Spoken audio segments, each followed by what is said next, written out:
What's up YouTube? Brown Tactical back with another video. In today's video we're doing just a quick tabletop review of this Safariland GLS IWB. I think that the number is, it's 575.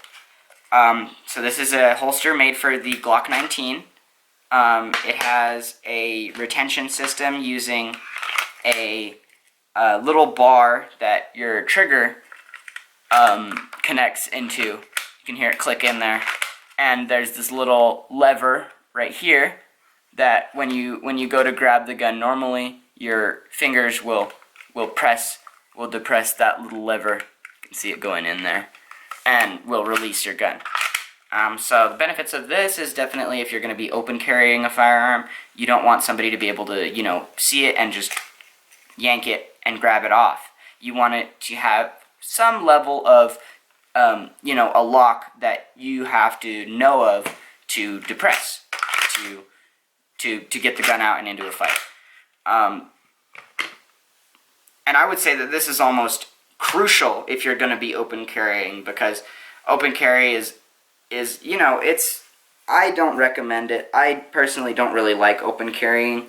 I'll only usually carry if I'm in my car driving somewhere. I don't really like going out in public places open carrying, because I just feel like you get a lot of looks and a lot of unwanted attention. That especially if you're trying to defend yourself, you don't want to draw attention to yourself, because a gun can be like I said, it can be a target either to be taken from you, used against you, or people will rob people for their guns. To be used in, crimes. So, what I want to do is do just a quick, I want to show you guys how I wear it, and, just basically some of the rundowns. I actually had to do a quick modification to it to get it to work with the belt that I have, so I'll tell you guys all about that, and we'll do that all. So, this is the belt that I use. It is a CQR tactical belt. I got this on Amazon. They were selling it for $6, so I just figured I'd try something cheap, and I'm actually really happy with it. I would buy this again. It's a super nice belt. Very simple, just a heavy-duty little plastic clasp, or plastic cinch, and it fits really nicely. So basically how I do this is I'll thread my belt around all the way to the front, just like that. And I carry appendix, even if I'm open carrying. So this goes in here, and I'll thread this through here. And the modification I had to make, I'll show you guys, I'll take it apart and I'll show you what exactly I had to do. But it had to do with this piece right here. Because it was basically, I'll show you, but there's like a little groove and a notch that it has, so it doesn't allow a belt to go underneath it. So what I did was I basically just carved off that little notch that went into the groove for the height of the belt. Basically all that does, all the notch did was keep this thing from rotating. So basically I cut the notch where the belt runs so that it can run through there. So then I'll bring it up. I'll usually pull my pants up high, and then I'll tighten it, and then get it in like that. And then I'll bring them back down, just like that. And this is how I'm carrying if I'm in my car, because New Mexico is as long as you're in a private residence, which includes your car is considered part of your residence. You're allowed to open carry or conceal carry without any licenses. As long as you are legally allowed to own whatever gun that you're concealed carrying, there's no law against concealing it. So basically the way that I hold it, if I'm going to open carry those, I'll just tuck in my shirt just where the gun is.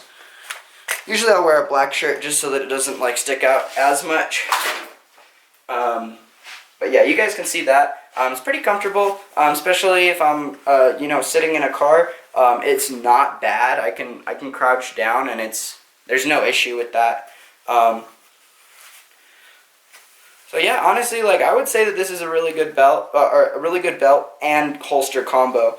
At first, I will say that you are gonna want to practice your draw though, because if you don't have a good draw, if you don't practice it, then when you need it, you might be fiddling for it and not be able to get that lock off, and that could cost you a lot.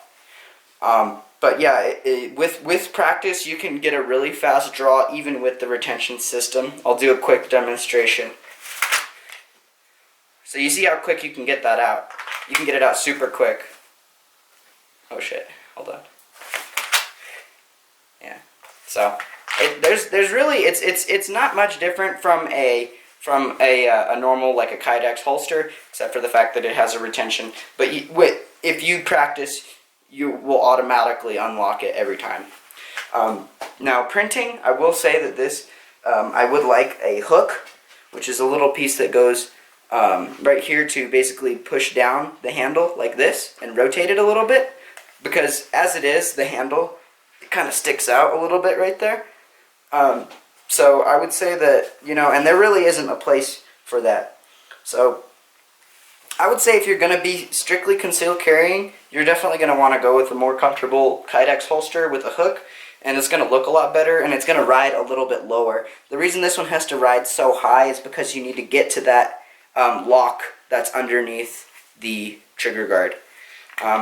But other than that, I really like this holster, and I would definitely recommend it to you watching at home. Thanks for watching Brown Tactical. Like, subscribe, and share with your friends.